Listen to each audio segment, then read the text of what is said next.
You heard earlier this evening from Congressman Bob Good in Virginia about why the debt deal that Kevin McCarthy has worked out with the White House is no good.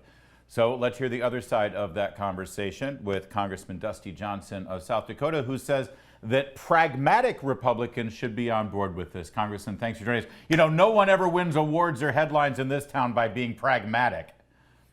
Well, and I wouldn't say it would just be pragmatists who would like this. I would say true conservatives everywhere should rejoice this deal. No respect to Bob Good, but I think he is letting perfect be the enemy of the good. This is the single biggest Republican victory on any spending deal in my lifetime for 4 reasons. Number one, it is the single largest reduction in spending in American history.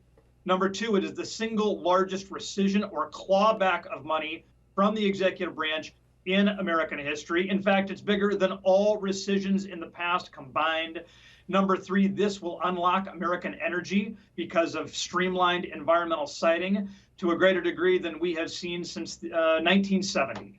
And it is the most substantial improvement to welfare reform. It's going to make sure people get back to work, bigger than anything we've seen since 1996. This is a good deal for true conservatives. There's one red meat item in particular that sticks out to a lot of people, and that has to do with the IRS agents, the 87,000 or so. Now, I know that Speaker McCarthy has said that the first installment of money that was to hire the new IRS agents has been taken off the table. Can you give us some clarity on that number and how many agents? Because we're getting competing information here. And Kevin Roberts at Heritage Foundation, I know a gentleman that you have great respect for, he said, hold on a minute, when we look at this thing, absolutely there's going to be new IRS agents hired. So what's the reality? Well, of course, we've got to be able to fight and win year after year. We did get the new $80 billion to the IRS zeroed out in year one. Those dollars phase in over time. And listen, the one thing that the liberals have understood for 60 years is the power of incrementalism. They have grown government a little bit every year. Conservatives, I think, too often have tried to throw the Hail Mary pass. That pass has been incomplete, and then we get nothing. And so we need to, I think, reimagine the power of incrementalism by, listen, let's beat them on the IRS agents this year. And then let's be committed and let's be strident enough, dedicated enough to then beat them next year and the year after that. We've also done one big win here that I don't think people fully understand. We have made not just the year one funding, but we've also taken $20 billion of IRS funding and made Democrats move that funding away from their priority on IRS and made them spend it elsewhere to offset Republican cuts. And so in essence, we're making the Democrats steal from their own IRS priorities to hold the line in other areas. It is, I think, a pretty substantial success that is going to mean that the IRS is not going to be harassing middle-class families. What do you say to those that would argue that politically, next year during the presidential election, Republicans have sort of lost the moral high ground on spending because we own this now? If Republicans go along with this, and Kevin McCarthy, the Speaker, negotiated this on behalf of Republicans, we can't just point at Democrats and say, look, you guys are spending like drunken sailors. You're spending money we don't have. You're printing it in the basement because now it's our spending as well. Larry, this has never been done before. Never before in American history have we saved $2.1 trillion within the 10-year window. It's the greatest ever deficit reduction in American history.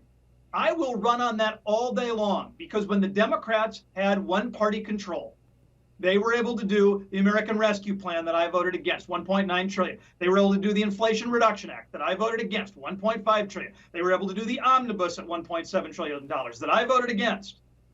And so we are going to be able to claim that we are changing the culture of Washington rather than by increasing spending by $6 trillion. We are going to be reducing it by trillions. Let's take that message to the American people. And that's where I think Bob Good is making such a terrible mistake. He does not understand that it took us 60 years to get into this problem. It will take us a few years to get out. We're not going to do it all in one day. That is not how government works, particularly when we barely control 1/2 of 1/3 of government. This is a big victory. Well, and as you know, Congressman, Mr. Good is not alone. It's now up to, I believe, 16 Republicans who have said they're not on board with this, including Chip Roy, who I think you'd agree is a pretty honest dealer. he makes a pretty smart argument. I'd love for you to respond to it. He said, listen, the government grew 40% during COVID-19, and that pandemic is over. What's the argument against going back to pre-COVID spending? It grew because we were in the middle of an emergency. The emergency's over. Let's go back to pre-COVID spending. Chip Roy is a friend of mine. I respect Chip Roy. That's exactly what I want to happen. There's no reasonable people would agree with that statement, that we would agree with the values of Chip and with the values of Dusty Johnson. We should cut government even more. We need to be smart enough to understand that we have got to take this win and that we have got to go get another one tomorrow and another one next week and another win next month. If Chip Roy thinks that this is going to be easy, he's mistaken. Again, it took 60 years for liberals to get their wins. Let's be resolute, smart enough, and wise enough to put together a series of wins. This is a huge first step. Lay out for us what the process looks like now, because other critics of this bill, and again, my role here is to get as much information to our viewers and the American people as possible.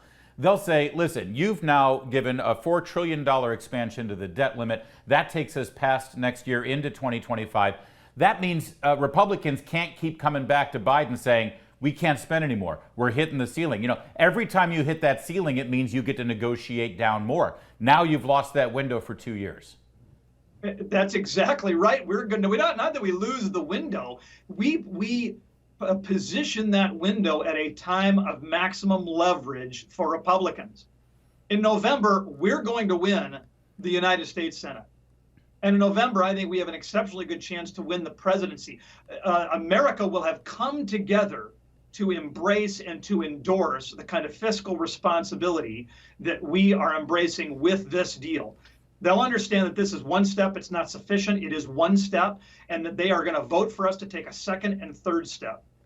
This is much better than trying to have this fight with Joe Biden down the stretch of a presidential campaign where he will have no interest at all in conceding. Let's get this guy out of the picture. Let's get unified Republican control, and then let's solve the problem. One more political question here. You talk about winning the Senate in November of 24. It would have been easier if Joe Manchin had some trouble at home, but part of this deal gives him a gift, a pipeline, which, by the way, home of Keystone, I bet you would have liked to have a pipeline restored in South Dakota, but instead it was Joe Manchin who got that pipeline. Was that a smart political move? It would have been nice to have him on his heels next November. I get it. Everybody always wants to look at everything as politics. I'm not going to hurt American energy independence. I'm not going to attack the rule of law. I'm not going to hurt the people of West Virginia and Pennsylvania just because it puts Joe Manchin in a box. We're better than that. Conservatives, principles-based people are better than that. I think people of real value will look at that and say, the Mountain Valley Pipeline got dozens of permits. Year after year after year. They beat all of their opponents in court every single time. The rule of law indicates that when they've checked all the boxes, they should be allowed to build. We should not allow an overreaching, overarching, over-enthusiastic liberal bureaucracy to drag a beneficial project into oblivion. This project should move forward. It will unlock American energy. It's the right thing to do. And I'm sorry, I just got to care more about those values than any particular election for any particular person. Well, for people who love politics and love the legislative process and the bare knuckle aspects of Washington, D.C., this is a fascinating week. Congressman Johnson, we appreciate you joining us, and we're eager for that vote tomorrow. There's more to come on O'Connor Tonight.